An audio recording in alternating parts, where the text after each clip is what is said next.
rented a place from a coworker. As she turned 23, Cassie entered into a new relationship with a man named David Barry.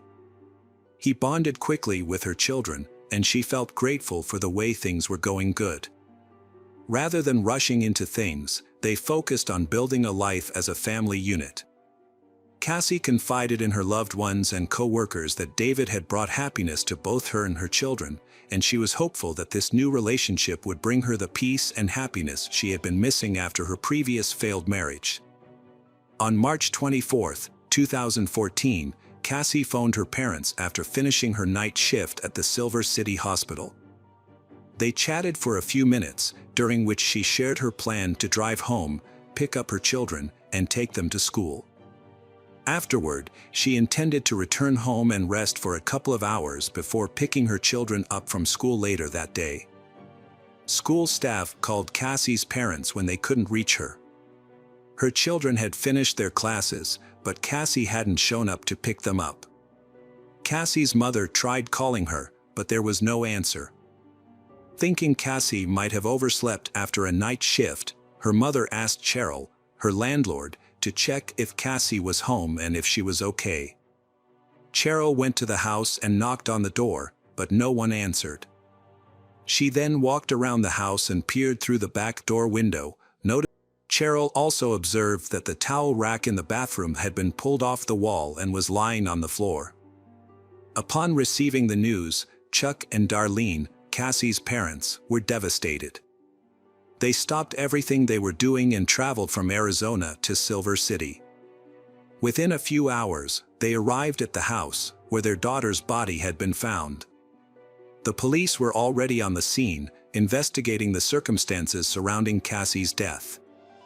The officers observed that there was no sign of forced entry into the house, as all the locks were still in place, the windows were closed, and the glass was intact.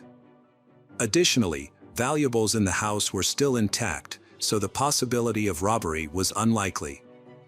The local sheriff questioned Chuck and Darlene, asking if Cassie had any intention of committing suicide and if she had any reason for doing so. However, Chuck and Darlene firmly dismissed this idea and declared that there was no way Cassie would do such a thing.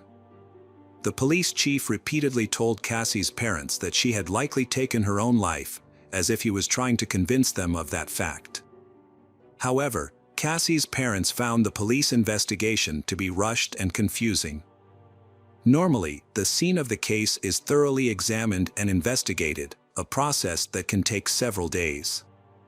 In Cassie's case, the police left the scene just a few hours after her body was found, and they informed Cheryl that she was allowed to enter and use the house. This worries Cassie's parents and they decide to investigate the house themselves. After finding water still in the bathtub, they emptied it and discovered black streaks on the sides of the tub that resembled the marks left by rubber-soled shoes. They also found Cassie's glasses, hair band, and a coat hanger in various places on the floor.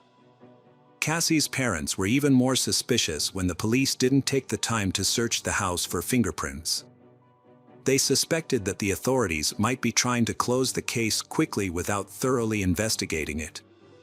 It wasn't until they contacted the district attorney's office that the police appeared to put in more effort. However, they were still unable to close the case due to the findings of the medical examiner. The autopsy report showed that Cassie had several bruises on her body, particularly around her neck. The examiner concluded that her death was a homicide. However, the investigation had difficulty by the property owner having cleaned up and made some repairs after the incident. This meant that the original crime scene had been disturbed, which could impact the investigation's progress. Cassie's parents were met with silence from the police as the months went by. The police did investigate David Barry, a man Cassie had been seeing before her death, but he was quickly ruled out as a suspect due to a solid alibi. However, as time passed, Cassie's parents grew increasingly frustrated with the local police, feeling they were not doing enough to solve the case. Their concerns led Chuck and Darlene to request a meeting with the chief district attorney to voice their dissatisfaction with the handling of the investigation, specifically with Detective Jose Sanchez. After reviewing the case file, the district attorney agreed with the parents, finding that Jose had made numerous errors. As a result, Jose was removed from the case and a more experienced detective took over. From the start, Cassie's family and friends suspected her ex-husband, Bradley Farrington, was responsible for her death. At the time of Cassie's passing, Cassie and Bradley was entangled in a heated custody battle over their children. And Bradley stood to gain the most from Cassie's death, because he will win custody of the child. Bradley Farrington is a former Silver City police officer who had just retired a few months before Cassie's death, and his good relationship with investigators kept him from being considered a suspect. However, Bradley had a clear motive for the crime and possessed the necessary knowledge to destroy evidence. He was well aware of police procedures and how to cover his tracks. For example, the bath water will wash away any remaining DNA evidence on the body, as well as erase shoe prints on the floor. Given Cassie's familiarity with Bradley, it's likely that she would have opened the door for him. Unfortunately, due to the poor handling of the investigation by the local police. So any evidence linking Bradley and to the crime scene was lost and could not be restored. The only remaining way to hold Bradley accountable is through eyewitness testimony. Cassie had told her parents about their family being abused by Bradley, and that he often acted arrogant because he was a police officer.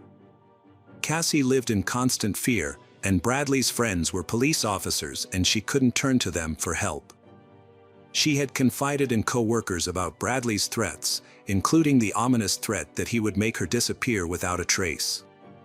Tragically, her life was cut short, and she was found dead on March 24, 2014. 19 months later, on October 23, 2015, 28-year-old Bradley Farrington was arrested in connection with Cassie's death. Although Bradley was a suspect, the local police mishandled evidence, leaving none that directly linked him to the crime. As a result, the judge made a decision permitting previously recorded statements from Cassie to be used as testimony during the trial. During the trial, multiple witnesses testified, including Cassie's parents, friends, and co-workers, to whom she had confided about the abuse she endured at the hands of Bradley. Notable among the witnesses was Dr. Michael Hunter, a renowned forensic expert from San Francisco. With over 20 years of experience, Michael presented the jury with autopsy photographs and concluded that Cassie likely died from strangulation. Cassie had injuries to her neck, which supported that conclusion. After a warrant was issued for Bradley's arrest, Jose Sanchez, who initially handled the case, appeared in court. Jose claimed he had never considered Bradley Farrington a suspect because there was no reason to, and also testified that no fingerprints of Bradley were found at Cassie's home. The crime scene was unusually clean, Jose said. He believed the scene was cleaned after the crime was committed, which explains why no fingerprints were found. After 4.5 hours of deliberation, the jury found Bradley Farrington guilty on September 7, 2018. Bradley was sentenced to life in prison with the possibility of parole after 30 years. He later filed an appeal with the New Mexico Supreme Court in 2020. Bradley appealed his conviction, claiming the trial court erred in allowing Cassie's co-workers, friends, and family members to testify in court. However, the state's highest court declared it had enough evidence to convict Bradley